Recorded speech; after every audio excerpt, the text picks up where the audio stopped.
Alhamdulillahi Rabbil Alamin. Wassalatu wassalamu ala asyrafil anbiya wal mursalin wa ala alihi wa ashabihi ajma'in. La hawla wa la quwwata illa billahil aliyyil azim. Rabbi shrah li sadri wa yassir li amri wahlul 'uqdatam min lisani yafqahu qawli. Amma ba'du, fa aqulu wa 'alallahi tawakkuli. Ma'asyiral hadirin, Bapak Ibu jamaah yang saya muliakan, wabil khusus para alim, para kiai, para pimpinan pondok pesantren, wabil khusus pimpinan Majelis Taklim Al-Ikhlas Kabupaten Tanjung Jabung Timur, Abah Kiai Dahlan Ahmad Dahlan Sam, beserta para umara, beserta seluruh pengurus NU, wabil khusus Rais Surya yang kita muliakan,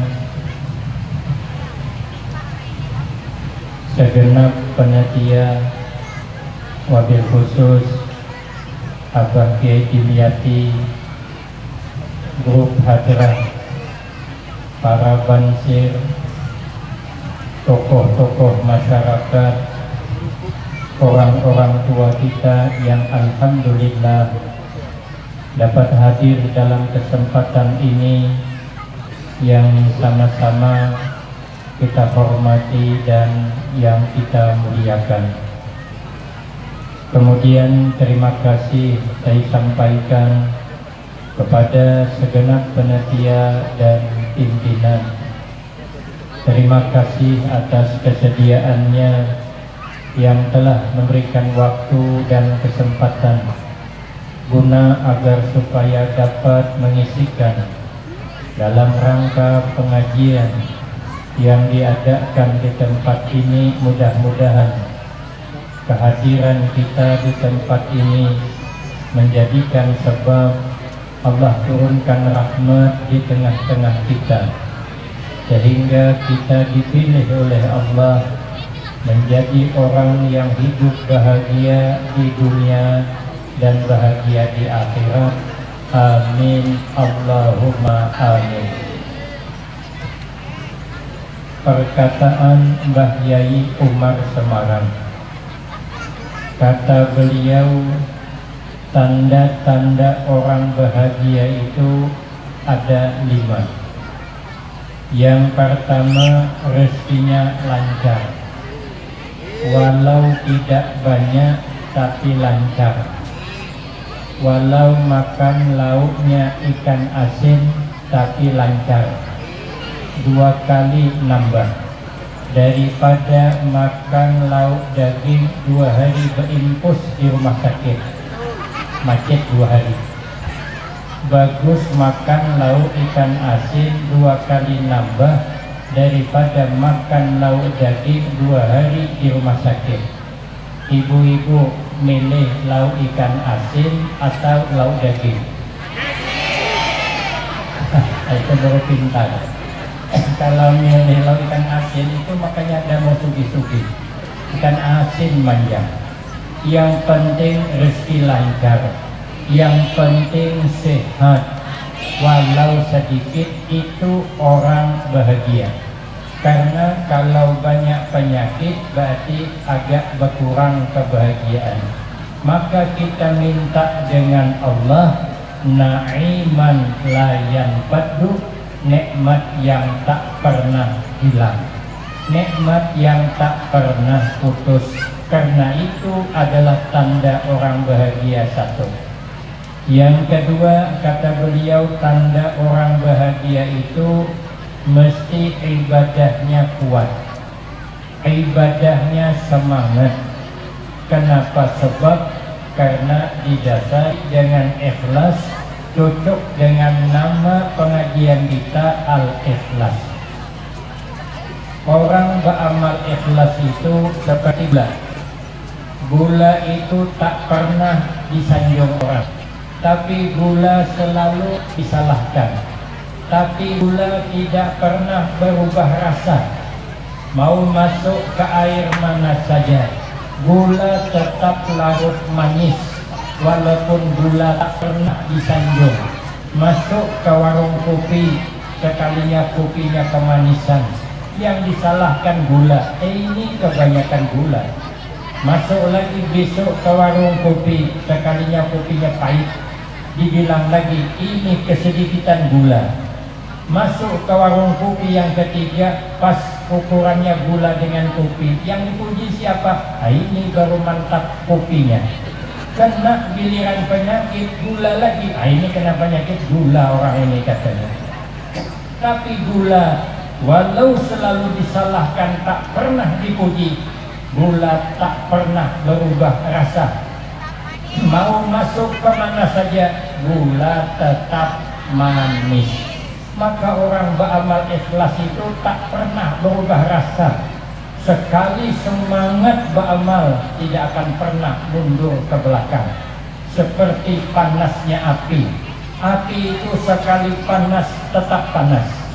Mau dipegang api hari ini panas, biarkan 5 menit lagi pegang balik panas lagi. Kalau dipegang panas, biarkan 5 menit dipegang dingin. Itu bukan api, itu tai ayam. Saya siang tuh, kalau dia baru keluar dari pantatnya, peganglah panas tuh. Biarkan 5 menit, pegang lagi. Nampaknya bodohnya, ada gawian. Kalau api tetap panas, maka itu kata Imam Al-Ghazali rahimahullah, Allah menyuruh kita hidup di alam dunia 2 saja. Yang pertama, hidup jangan sedih hati, hidup jangan susah hati. Apapun yang terjadi itu sudah kehendak Allah. Kita cuma bisa berdoa, berusaha, memilih, namun keputusan punya Allah. Kalau kita mau berangkat umrah, berdoa yang banyak, amalkan surah Al-Waqi'ah setiap malam. Sudah setahun mengamalkan, belum juga berangkat umrah, tambah baca surah Yasin setiap malam. Setahun sudah amalkan surah Yasin, belum juga lagi berangkat umrah, baru baca surat tanah yang dilambur, jual. Nah, duitnya setorkan, insya Allah sempian berangkat. Itu namanya berdoa, bekerja, usaha, namun keputusan punya Allah. Sehebat apapun kita, tidak ada yang bisa lari dari takdir Allah, tidak ada. Sehebat apapun. Ada kisah orang dulu. Rupanya orang dulu ini sebahagian ada yang pandai meramal nasib orang, sebahagian betul, banyak salahnya. Sekalinya menurut ramalannya, anak orang ini ada ciri-ciri mati diterkam buaya. Akhirnya dia takut kalau ramalan jadi kenyataan, pindah ke pegunungan, dijual habis kebun dan rumah yang ada di tepi sungai, biar anak jangan bermain ke tepi sungai, pindah ke pegunungan. Rupanya anaknya lama-lama besar. Rupanya pandai bekerja, ikut bapaknya ke ladang, bawa cangkul, mencangkul tanah pandai, cangkul kena kakinya, akhirnya luka, berdarah, infeksi, benana, buruk, mati. Setelah diselidiki apa salahnya, ternyata cangkulnya cap buaya. Makanya kalau beli cangkul jangan cap buaya, cap ayam saja. Ternyata lepas buaya laut, buaya darat yang menerkam. Siapa yang bisa lari dari takdir Allah? Tidak bisa. Mau lari kemana kita tidak bisa. Maka hidup jangan susah hati. Hidup jangan sedih hati karena sudah ada yang ngatur. Keinginan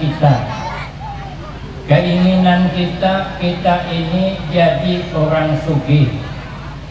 Sekalinya yang sugih malah temannya dia biasa-biasa saja, jangan sedih hati. Kenapa? Sebab karena makan enak bukan milik orang sugih. Makan enak milik orang sehat. Makan enak bukan milik orang banyak duitnya, tapi makan enak adalah milik orang yang sehat dan pandai bersyukur. Saya dulu waktu di Pekalongan di Jawa Tengah, mondok di sana, saya dikirim oleh abah saya, mama saya per bulannya 25.000 tahun 91 sampai 95. Kawan saya dikasih kiriman 50.000. Ada yang 40 paling kecil, ada yang 90.000, ada yang 60. Saya 25.000 mana cukup. Sudahlah 25.000 selalu terlambat datangnya karena pakai wesel. Jadi saya kalau kiriman lambat datang saya puasa. Sahaja aku puasa besok hari karena kiriman belum datang. Lillahi ta'ala. Tak masalah lah, yang penting saya berniat dulu. Daripada belakar cuman tidak ada niatnya. Saya bilang sama abah saya, bah, bisa tak tambah 5.000 lagi? Karena teman saya 50.000, saya tambah 5.000 jadi 30. Kata abah saya, kalau kamu tidak sanggup 25.000 per bulan, pulang saja. Kau kerja, bapak yang mondok. Wah, pikir hati dia bisa berunding yang Tuhan. Akhirnya paksalah saya mondok, cuman biaya 25.000 per bulan. Tapi apa saja yang saya makan enak. Ada di sana warung monggoh kerso bacaannya. Itu lauknya sawi dengan bayam yang setengah matang itu. Bukannya empuk nian, itu yang dimakan, masya Allah nikmatnya. Sekarang kadang-kadang lauk hundang besatang pun, hundang yang besapit pun saya tidak selera. Enak waktu dulu. Sekarang saya tidak sugih tapi ada duit dibanding dulu. Tapi ternyata makan enak waktu tak berduit daripada berduit. Ternyata makan enak bukan milik orang berduit. Teman saya ada yang sugih, saya suruh silahkan ambil makanan pakai prasmanan. Sekali yang diambilnya cuma sambal jengkol sama ikan asin. Saya bilang, Pak, ngambil daging bang, tak berani karena pensi naik. Teman saya yang lebih susah dari saya ambil lauk semuanya, itu penuh piringnya. Kalau ditaruh ada kucing bersingit di sebelah kelindungan. Pikir hati habis apa tidak, ternyata habis. Orang kaya kadang-kadang pergi ke orang kenduri, melihat ada gulai daging, ingat-ingat ada tinsi naik, belum dimakan tinsi naik ya. Kita orang susah pergi ke undangan, melihat ada gulai daging, alhamdulillah perbaikan gizi. 2 mangkok habis makan gulai daging, balik ke rumah pening kepalanya. Dibilangnya masuk angin, ambillah duit berkeruk belakang. Cucunya disuruh mengeruk, dikeruk kata neneknya, merah dak? Merah nek katanya. Apa dah merah? Mengeruk belakang neneknya kayak memarut kelapa kuatnya itu, kada masuk angin dia merah.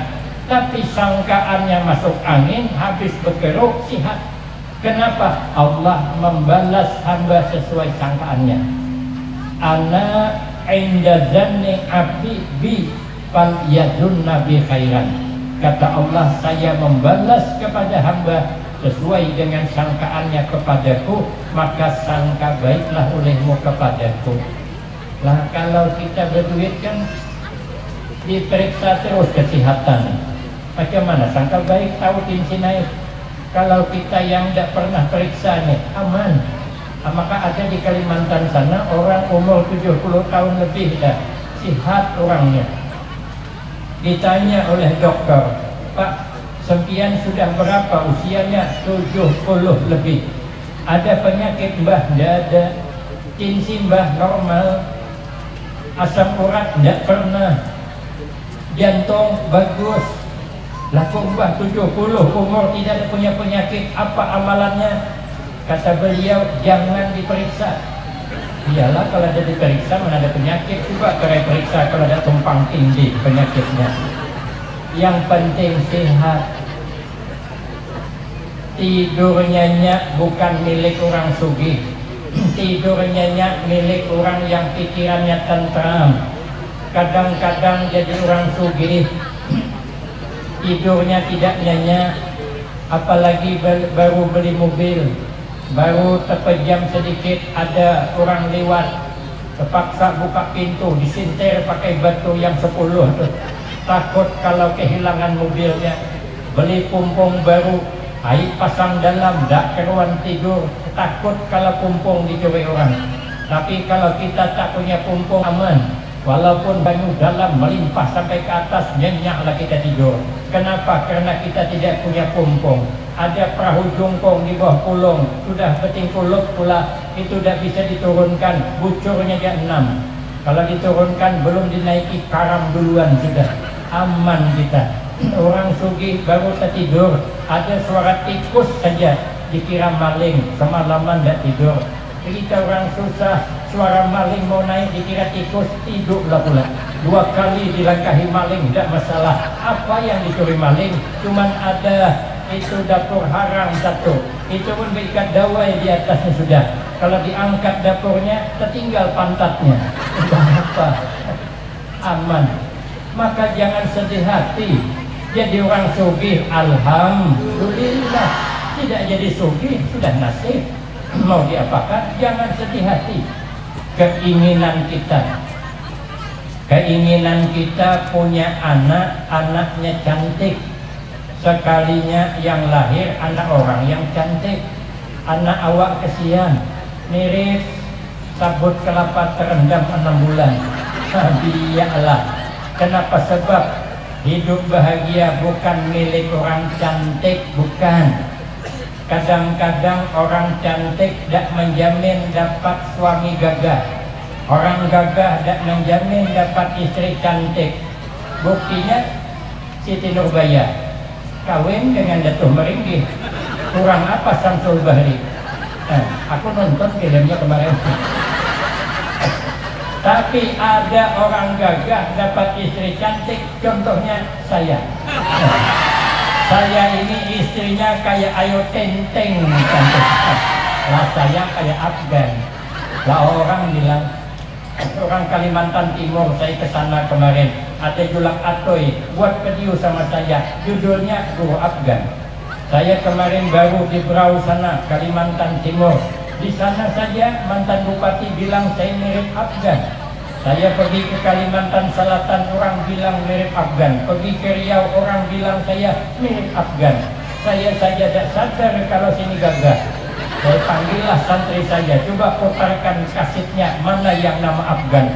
Soalnya diputarkannya Afgan bernyanyi Kehilangan Cinta. Saya perhatikan memang mirip sama saya.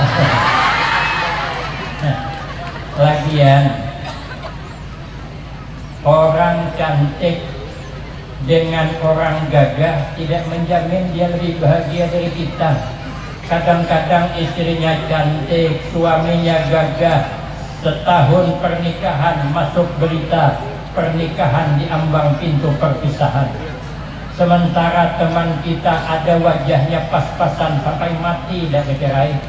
Kenapa? Sebab dia takut cerai, kalau cerai bisa tidak dapat lagi. Itu pun kebetulan cuma kemana yang laki ke situ istrinya. Pergi ke laut, terjun ke pumpung, suaminya, istrinya terjun juga. Suaminya ingkul pumpung, istrinya nimba air pumpung. Itu namanya aku betul-betul tak bisa hidup tanpamu. Kenapa? Sebab karena kalau istri ditinggal, siapa nimba air pumpungnya? Aku tak bisa hidup jauh darimu. Macam mana mau jauh? Kumpung cuma 3 meter panjangnya. Tapi kadang-kadang orang yang cantik daripada kita belum tentu hidupnya lebih bahagia. Maka itu kita ini hidup bersyukur saja. Jangan sedih hati, jangan susah hati, karena setiap kehidupan kita sudah ada yang mengatur. Kita tinggal doa, bekerja, berusaha, memilih. Keputusan Allah punya. Jangan sedih hati. Yang kedua, Allah menyuruh kita hidup di alam dunia ini, sibukkan diri dengan amal ibadah. Maka itu orang-orang hebat itu mesti mensibukkan dirinya dengan amal ibadah. Kalau Tuan Syekh Abdul Qadir Al-Jailani radhiyallahu anhu, beliau beribadah malam dalam nakibnya selama 40 tahun, wudu isya sampai subuh tidak batal. Apa kerjanya? Setiap malam mengkhatamkan Al-Quranul Karim. Wajar beliau berkeramat. Suatu saat beliau mengadakan pengajian, hari mendung, maka tidak ada atap semacam ini. Dipandang beliau mendung, tergisir ke sebelah sana. Kemarin saya pergi ke Senyerang, mau pergi sekalian mendung hari, saya pandang itu mendung, alhamdulillah tergisir. Yang tipis, yang tebal terjun. Tingkok payung saya. Jadi harapan kita nak berkeramat. Kenapa? Kita belum bisa manis dalam beramal ibadah. Kalau Imam Malik itu setiap malam beribadah kepada Allah, tidur sebentar saja. Itu pun begitu tertidur langsung bermimpi berjumpa Rasulullah Sallallahu Alaihi Wasallam. Itu karamah namanya. Makanya orang-orang hebat itu sibuk dengan amal ibadah. Kita tidak usahlah seperti mereka.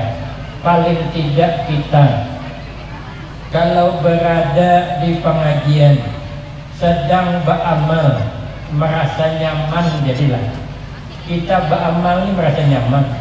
Hadirnya kita hari ini merasa nyaman, merasa nikmat, tidak ada mengeluh dalam hati, tidak ada beban.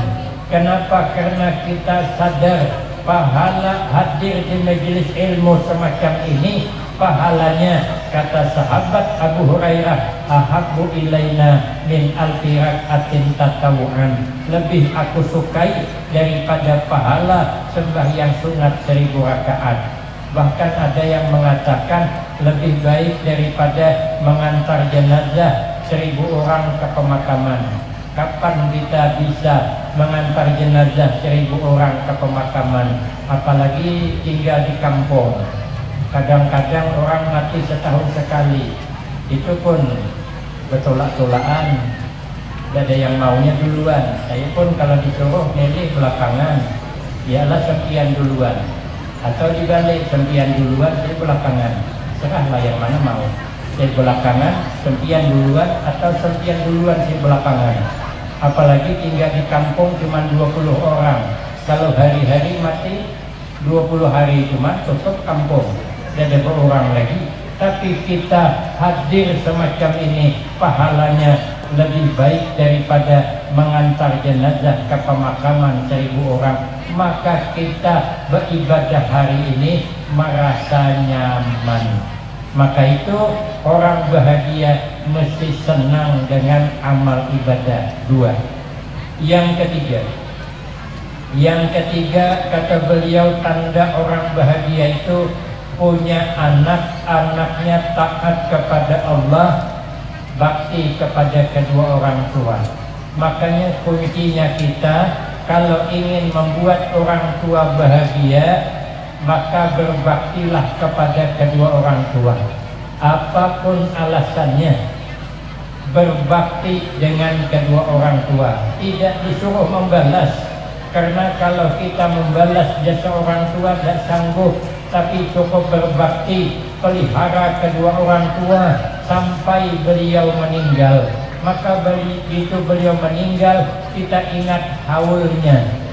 Bahkan setiap hari maunya kita selalu mendoakan kedua orang tua kita yang sudah meninggal. Kalau kita ingin makan enak, masak masakan yang enak, ingat Kedua orang tua kita tidak pernah makan enak di masa lalu karena sulitnya ekonomi yang dimilikinya untuk membesarkan kita. Maka kita adik-beradik banyak. Orang dulu kan kebanyakan anak. Saya saja adik-beradik semuanya 15 orang. Saya kira kami ini paling banyak sudah. Bagi saya ke daerah Riau sana, ada ustadz di sana. Saya tanya berapa anaknya ustadz? 18 katanya. Mas pikir hati kayak punya pabrik dewe orang ini. Orangnya kurus saja. Rupanya orang kurus ini cukup membahayakan. 18 anak, coba bayangkan. Mana pernah enak orang tua kita makan enak payah. Kenapa? Karena ekonomi kurang. Maka sambil masak masakan enak, kirim Fatihah untuk kedua orang tua. Baca surah Ikhlas 3 kali, pahalanya mengimbangi khatam Al-Quran. Kalau kita mau tidur, kamar kita luas, kemudian AC-nya dingin, kemudian tilaknya tebal, bantalnya empuk, ingat orang tua kita di alam kubur saat ini. Enak tak dia di alam kubur? Kata Nabi, kalau di alam kubur orang bisa selamat dari himpitan bumi, niscaya anak kecil yang meninggal dunia tidak akan dihimpit bumi. Tapi ternyata kata Nabi dalam kitab Sirus Salikin, anak kecil pun kalau meninggal dunia dipeluk bumi seperti orang tuanya memeluk anaknya dengan penuh kasih sayang. Maka kita tidak lepas dari himpitan bumi. Maka selalulah kita kirim Fatihah untuk kedua orang tua kita. Kalau kita pakai kendaraan mewah, maka kita ingat orang tua kita tidak pernah pakai ini. Sambil di jalan kirim Al-Fatihah. Kalau orang tua sudah meninggal dunia. Tapi kalau orang tua masih hidup, janganlah kirim Fatihah manjang. Entah makan, entah tidak mamak di rumah. Sudahkah memasak beliau Al-Fatihah? Ini anak meleset namanya. Kalau orang tua masih hidup, kirim duit, bukan Fatihah. Kirim beras, kirim ikan enak, kirim pakaian. Bakti kita kepada kedua orang tua. Sebab bagaimanapun kesalahan orang tua kepada kita tidak seimbang dengan jasanya yang diberikan kepada kita. Maka berbaktilah kita kepada orang tua, karena itu adalah pelengkap hidup bahagia. Yang keempat, kata beliau, tanda orang bahagia itu tetangganya baik dengan dia, dia baik dengan tetangganya. Kalau kita nih hidup rukun bertetangga, rukun satu kampung, maka hidup akan bahagia. Tapi kalau hidup tidak rukun, hidup kurang bahagia. Yang kelima, tanda orang bahagia kata beliau, kawan senang dengan kita, kita senang dengan kawan, kita beradab dengan kawan, kawan beradab dengan kita, bercakap penuh adab. Disinilah kemuliaan kita umat manusia. Di dalam kitab Tafsir Sawi disebutkan keistimewaan kita umat manusia ini ada 5. Yang pertama, suratuhu, bentuk rupa kita paling baik daripada makhluk yang lain.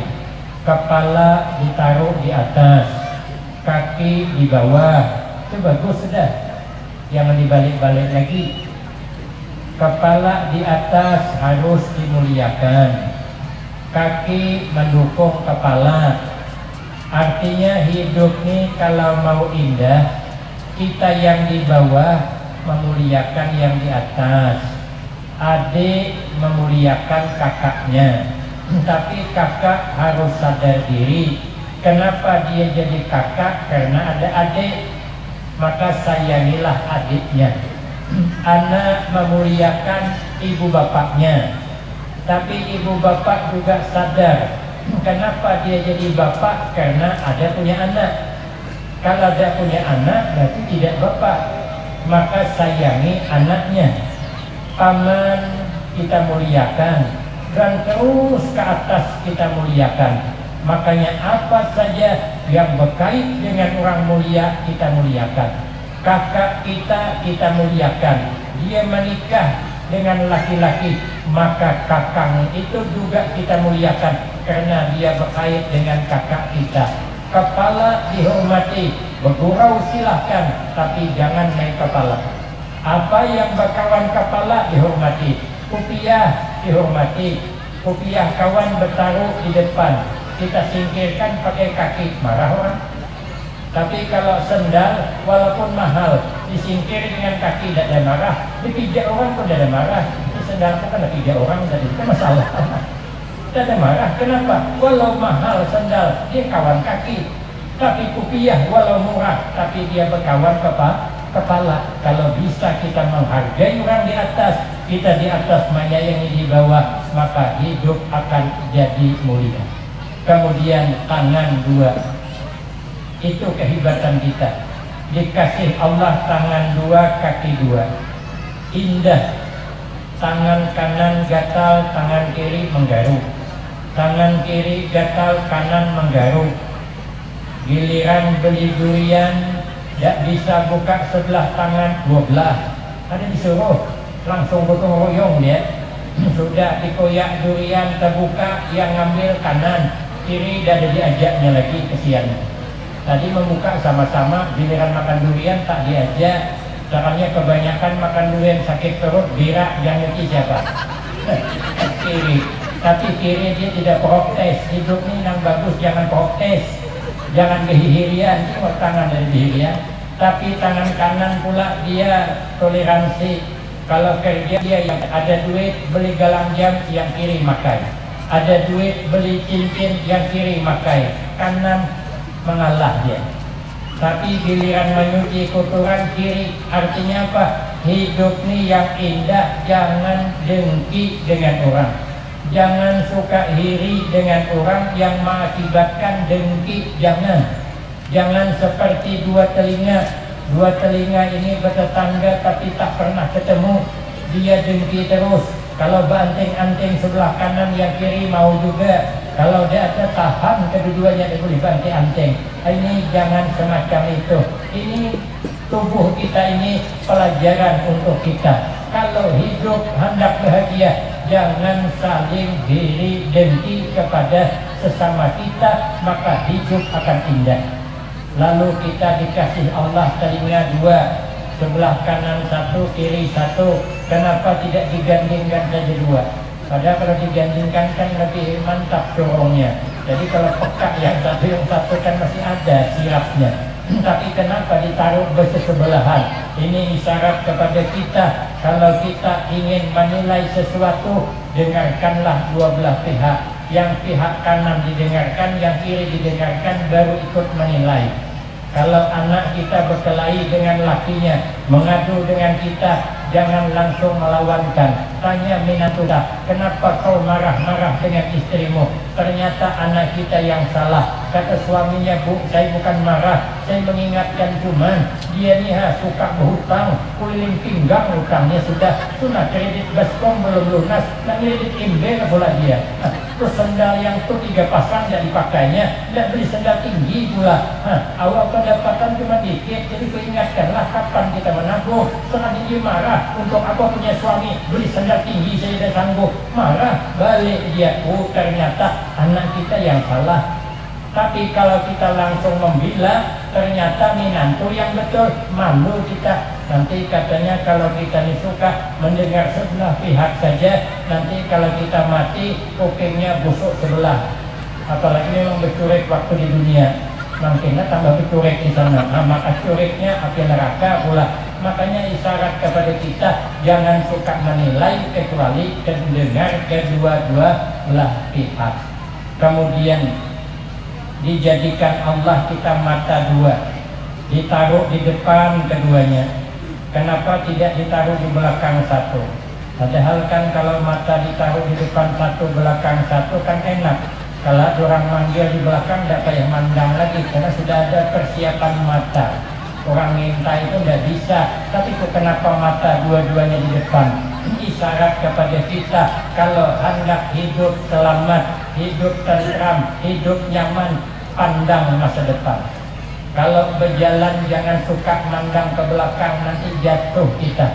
Makanya kita nih kalau hendak tentram, pandang masa depan, jangan mandang masa lalu. Karena setiap kita nih ada punya masa lalu. Jangan suka mengungkit-ungkit masa lalu. Masa lalu biarlah berlalu. Kita minta ampun dia dengan Allah. Ini kadang masa lalu diungkit-ungkitnya juga. Nah, lakinya ini punya kesalahan tahun kemarin. Caranya tahun ini ngulang lagi, minta maaf. Dia minta maaf, Bu, ya minta maaf. Saya terhilap lagi. Enak kata istrinya kalau minta maaf. Tahun kemarin kau gitu juga. Kata suaminya, kapan, Bu? Tahun kemarin. Katanya, ya Allah, Bu, itu lama sudah. Walaupun lama, kata ibunya. Sakitnya tuh di sini, katanya. Rupanya ibu-ibu ini ahli sejarah ya. Kalau kena marahi, ibu-ibu ini marahilah oleh suaminya. Setahun dia ingat. Kalau laki kena marahi istri, 2 hari lupa. Pokoknya ngopi selesai lah. Istrinya marah-marah habisan, beliuran marah-marah. Dia pergi ngopi, balik ngopi lupa dah. Tapi kalau perempuan jangan coba-coba dimarahi, setahun kemudian masih ingat. Kenapa? Karena para wanita katanya memang ahli sejarah. Dia ingatnya tuh kuat, sakit pang katanya. Nah, tapi kalau kita laki-laki aman ya. Makanya kita kalau hendak hidup nyaman, jangan suka mengungkit-ungkit masalah lalu, pandang masa depan. Itu makanya kita dijadikan bentuk rupa kita paling baik, agar kita dapat belajar dari anggota tubuh kita satu. Yang kedua, kenapa kita manusia paling baik dijadikan Allah? Yang kedua, yatanawalu ma'kulahu biyadih. Kita manusia ini kalau hendak makan diperoleh dengan tangannya. Kalau kita makan pakai tangan, apa-apa pakai tangan. Makanya kita nih kalau bisa masih pakai tangan, jangan pakai sendok. Kalau di orang kenduri, tidak apa-apa lah pakai sendok. Tapi kalau di rumah jangan pakai sendok. Makan pakai tangan itu nambah barakah. Dalam hadis Bulughul Maram, kalau kita makan pakai tangan, ada sisa di tangan, sunat dijilat. Kalau kita tidak sanggup menjilat, minta jilatkan kawan. Begitu kita ini gimana? Artinya berkah. Kalau pakai sendok kan kurang berkah. Lagian kebersihannya pakai tangan terjamin. Karena setiap mau makan pasti cuci tangan. Tapi kalau pakai sendok mau makan kan dan cuci lagi. Padahal dia menyuci sebulan yang lalu. Itu lalat yang singgahnya 21 udah. Belum cecak yang melayap di situ lagi. Dilaplah dengan tisu, bersih kembali. Nah, itu kita makan. Kebersihannya jauh bersih tangan. Satu. Yang kedua, kalau sendok itu kan sudah banyak masuk ke mulut orang. Apalagi sendok setahun dah usianya, dipinjam-pinjamkan kemana-mana. 1000 mulut dah masuk ke dalam tuh. Dia kalau bekas ayu centeng, bekas malampir. Awak yang nyuap pula. Padahal yang masuk sendok ke mulut ada yang penyakit TBC, ada macam-macam. Tapi kalau tangan kan tidak pernah dipinjamkan. Pernah ada kita pinjamkan tangan ke tetangga? Ya pernah. Tapi kalau sendok kan pinjamkan ke sana ke sini. Tapi kalau tangan tidak, berkah makan pakai tangan. Dan ini katanya pakai tangan ini untuk membantu pencernaan. Makanya makanan tuh kalau dikucau pakai tangan cepat basi dia. Tapi kalau pakai sendok lambat basinya. Jadi supaya makanan cepat basi, pencernaannya nyaman, makanlah pakai tangan. Makanya orang-orang dulu tuh hidupnya sehat walafiat. Jarang kena penyakit karena makannya pakai tangan. Kita nih makan pakai sendok, jadi pencernaan kurang bekerja. Barangkali itulah, barangkali aku nebak-nebak cuman bukan iyaan, jangan pula dijadikan fatwa. Aku nebak cuman. Kenapa orang dulu sehat-sehat dia makan pakai tangan, jadi dia pakai sendok manjang. Jadi kalau di rumah usahlah pakai sendok, pakai tangan saja, kecuali makan bubur kacang. Kalau makan bumbu kacang paksa pakai sendok. Kalau pakai tangan kecerumut, apalagi sesingot panjang, habislah kuning sesingot. Jadi pakai tangan itu keutamaan kita manusia tidak sama dengan makhluk lain. Yang ketiga, keutamaan kita manusia muzayyanan bil ilmi wal fahmi. Kita dihiasi Allah punya ilmu dan bisa paham. Makanya kalau kita anak hendak menjadi mulia, ajak terus ke pengajian. supaya anak senang dengan ilmu. Masukkan anak ke pondok-pondok pesantren, bawa anak ke majelis taklim. Ya Allah Ustaz, saya ini pinginlah anak masuk pesantren, tapi tidak ada keturunan jadi orang alim. Cobalah Ustaz, bapaknya nih kerjanya masang jarak harimau, abahnya nangkap buaya, maka buaya darat pulang ke buaya laut. Mana ada keturunan orang alim? Maka anaknya pembebal pula. Dialah pembebal ke anak, cerdaskah? Kalau dia masih mau mondok, masukkan sajalah, pasti ada berkahnya. Ada kisah teman saya, orang ini pembebal, tapi masukkan ke pondok. Kiainya teruk sudah membimbing, mengajari untuk menghafal doa-doa, dia tidak mau hafal. Lalu kiainya cari jalan. Kata kiai, barang siapa yang tidak hafal bacaan doa makan, maka tidak boleh makan 3 kali sehari, kecuali sehari saja. Maka yang pembebal ini kuat makan. Aduh, katanya, urus saya kalau sekali cuma makan sehari. Dikasih waktu 3 hari menghafal doa, Allahumma barik lana fima razaqtana wa qina adzabannar. Alhamdulillah, semangat menghafal tinggi karena makan. Akhirnya hafal doa tadi. Jadi sikok itulah doanya. Kalau imbas sembahyang bagi doa Allahumma barik lana fima razaqtana wa qina adzabannar. Makanannya dia belum bacanya itu. Kemana saja baca itu, pergi undangan. Begitu pergi undangan dengan kawan-kawan yang pintar tadi dikerjai. Sekalinya tahlilan ramai-ramai, asik bertahlil, lingah sedikit, yang pandai-pandai turun ke bawah kolong. Bersingit dia, tertinggallah satu yang tak hafal doa tadi. Maka orang bertahlil 2 arwah nih. Sekalinya sudah sampai baca doa arwah, kata tuan rumah, tolong bacakan doa arwah. Lah siapa tukang baca doa arwah? Yang pintar-pintar hilangan dah. Atau orang banyak, inilah sikok lagi santri ketinggal. Inilah baca doa, ingatlah dia, Allahumma barik lana fima razaqtana. Bacakannya lah, Allahumma barik lana fima razaqtana wa qina adzabannar. Supaya panjang kayak doa arwah, diulang-ulangnya. Tuan rumah, wa amin hibatan. Apa sebab tuan rumahnya bodoh juga, tak tahu mana doa harus makan. Sama, akhirnya sudah pulang dari situ, dikasihlah gelar kawannya ini, Allahumma barik lana. Sekalinya berjalan malam, berjalan-jalan malam sama kawan-kawan yang cerdas tadi. Sekalinya ada ketemu hantu kucing. Majulah yang banyak hafalan, baca doa ditiup, tambah berdekat itu kucing. Bacakan ayat kursi, makin dekat. Majulah yang bodoh tadi, bacakannya doa Allahumma barik lana fima razaqtana wa qina adzabannar. Habis bertabur kucing layan, kata kucing lambat tadi makannya wah. Biasanya kucing ini paham ya bahasa Arab. Itu kisah, cuman ya aku kawan aku yang bilang aku dah. Jadi kalau berdua dia yang jual, aku bantu dikit-dikit jadilah.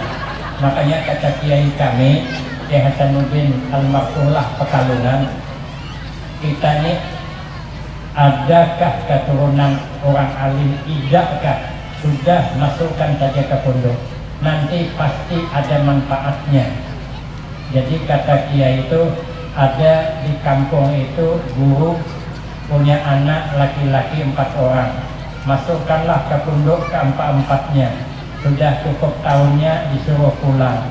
Abahnya ingin ngetes kepintaran anak ini baca kitab.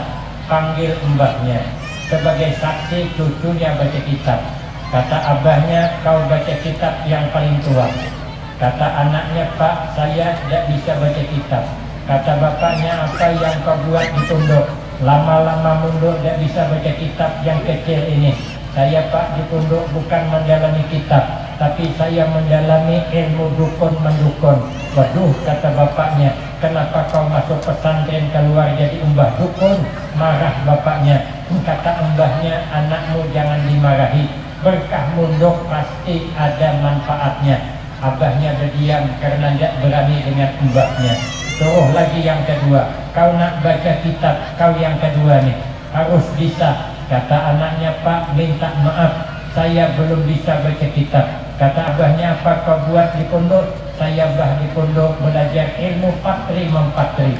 Jadi kalau ada drum bocor saya tampal. Ada periuk bucur saya tampal. Aku kata bapaknya, kenapa tamatan pesantren mau jadi tukang patri? Marah bapaknya, kata mbahnya, tidak usah dimarahi, berkah mondok pasti ada manfaatnya. Sekali disuruh lagi yang ketiga baca kitab, tidak bisa juga. Kata bapaknya, apa yang kau buat di pondok nak? Saya di pondok bah belajar ilmu panah memanah. Waduh, kata abahnya, kenapa ini tamat pesantren keluar jadi tukang panah, mau jadi pemain Arjuna mungkin, kata abahnya. Kata mbahnya, sudah anakmu tidak usah dimarah, berkah mondok pasti ada manfaatnya. Kata abahnya, kau yang terakhir nak, anak paling buntut paling bungsu, kau harus bisa. Inilah harapan bapak satu-satunya.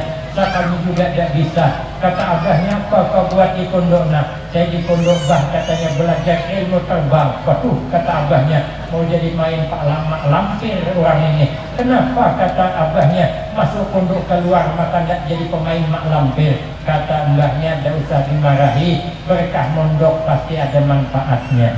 Rupanya minggu berganti minggu, tahun berganti tahun.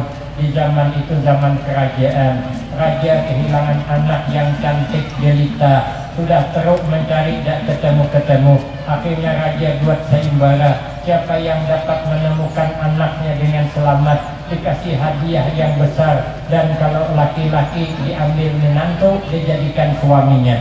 Adik-adiknya musyawarah dengan abangnya, Kang, kita ikut sayembara, lumayan hadiah besar.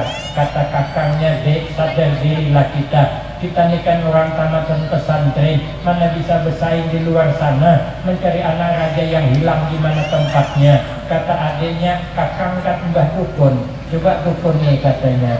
Ambil air seimber, baca mantra, siapa tahu kelihatan anak raja ada dalam imber. Iya juga ya, kata abangnya, saya kan dukun. Ambilnya lah air seimber, taburnya bunga 7 rupa, baca mantra, ditiup, kelihatan bayangan anak raja di sebuah pulau di pohon, dibawa burung garuda terbang.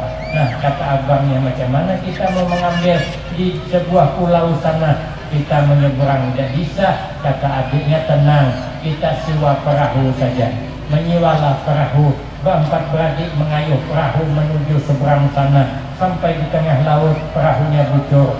Nah, kata abangnya, makian kita. Kata adiknya, tenang, saya kan tukang patri, tuh pantalnya selama. Sampai ke seberang, kata abangnya, macam mana kita mengambil anak raja? Dia dibawa di atas pohon. Kalau kita naik terbang lagi burung garuda. Kata adiknya, tenang, saya kan ahli panah memanah. Kalau saya timbak burung garuda tidak akan salah sasaran. Kata abangnya, kalau kau timbak burung garuda nanti dia melepas anak raja, jatuh bahaya. Kata adiknya, bisa khawatir, saya kan bisa terbang. Abang tinggal panah, nanti saya yang terbang menyambutnya. Begitu dipanah oleh anak yang ketiga, jatuh anak raja, terbanglah anak paling bungsu. Akhirnya anak raja jatuh di pangkuan anak paling bungsu. Bingung siapa yang mengawini. Kata abangnya, saya yang menikahi. Kenapa? Saya mbah dukun. Kalau ada saya dukun ini siapa tahu tempatnya di sana. Kata adiknya, dia bisa. Kalau ada aku tampal perahu itu mau apa kita? Habis mati semua. Kata adiknya, dia bisa. Kalau ada aku timbak burung garuda, mana dia mau lepas? Kata adiknya, kalau aku sambut anak raja, jadi tapai lah di bawah tuh. Tidak bisa, saya yang menikahi. Kata abangnya, gini saja, musyawarah diulang. Dek, kau bisa terbang mondok, siapa ngasih duit abah? Kau dek bisa nembak itu burung garuda, siapa ngasih duit abah?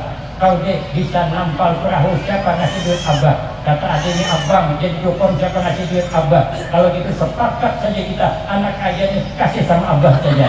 Rupanya abahnya dah 6 bulan dah duda, dah dapat lagi kawin. Alhamdulillah, kata abahnya, berkah mundurkan anak, dunia akhirat dapat manfaat. Makanya kita pundurkan sajalah, siapa tahu nanti kan dunia akhirat pasti ada manfaatnya. Karena mulianya kita harus berilmu. Sikit lagi. Yang keempat, muzayyanan bil aqli wat tamyiz. Kita ini dihiasi Allah punya akal sehingga bisa membedakan mana yang baik, mana yang tidak. Maka kedepankan akal, kebelakangkan nafsu agar hidup ini seimbang untuk kebaikan dan dunia. Yang terakhir, ternyata kehebatan kita manusia bin nutqi wal adab. Kita ini bisa bercakap tapi beradab. Kata Nabi Sulaiman, idza kanal kalam min fiddah kana sukut min zahab. Kalau bercakap baik nilainya perak, tapi menahan diri jangan bercakap jahat, itu nilainya emas. Maka itu Nabi idza tahaddatsa tabassama. Nabi kalau bercerita-cerita mesti tersenyum. Idza takallama faka'annama duhu yasqutu min dzalikal kalam. Nabi kalau bercakap-cakap mesti cakapnya Nabi bagaikan mutiara yang keluar dari mulutnya. Kalau kita selalu bercakap beradab, saling harga menghargai, saling hormat menghormati, maka hidup kita mendapatkan kebahagiaan di dunia dan di akhirat. Amin Allahumma amin. Tapi kalau tidak bisa mensyukuri nikmat yang Allah beri, lanjutan ayat laqad khalaqnal insana fi ahsani taqwim, lanjutannya summa radadnahu asfala safilina illah. Ternyata kita dikembalikan kepada serendah-rendah kejadian. Tafsirnya ada dua, kinayah anil harami wa du'i. Kita ini bakal dikembalikan kepada masa tua sehingga kita lemah. Wa man nu'ammirhu nunakkishu fil khalqi afala ya'qilun. Kata Allah, barang siapa yang kami panjangkan umurnya sedikit demi sedikit, kami kembalikan kepada asal kejadiannya. Kita baru lahir, tidak bisa melihat jelas. Karena kalau sudah tua, mulai tidak jelas. Terkumpul anak cucu, tidak ada yang kenalnya. Mbah, ingat tidak mbah? Ini siapa mbah? Tidak, katanya. Ini cucu sampian yang di Sungai Kauman. Katanya, kesian. Ada cucunya yang bengak dikit, ambilkannya duit 100.000 mbah. Mbah, ini kenal lah. Kalau itu kenal lah, kata dia. Itu masih kenal dengan duit 100. Kalau dia tuh wasiat cuman lagi. Kita baru lahir, kuping tidak jelas mendengar. Nanti kalau sudah tua, mulai pula tidak jelas mendengar.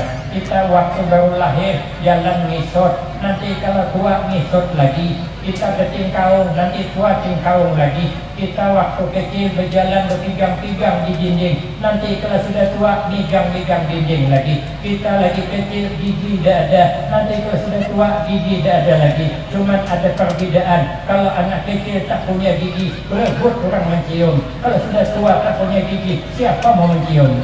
Anak cucu pun terhambur larian. Maka hinalah kita kalau tidak pandai bersyukur. Yang kedua tafsirannya aitinar. Kalau kita hidup tidak bersyukur, tidak beribadah, nanti akan mendapatkan neraka wal iyadu billah min dzalik. Supaya kita jangan masuk neraka, ada 4 amalan. Supaya kita mudah masuk surga, juga ada 4 amalan. Yang ini akan disambung pada episode selanjutnya. Ini rahasia penceramah, biar kapan-kapan diundang kembali. Saya kira cukup ini yang dapat disampaikan. Lebih kurang banyak minta maaf. Akhirul kalam, wabillahi taufiq wal hidayah. Wassalamualaikum warahmatullahi wabarakatuh.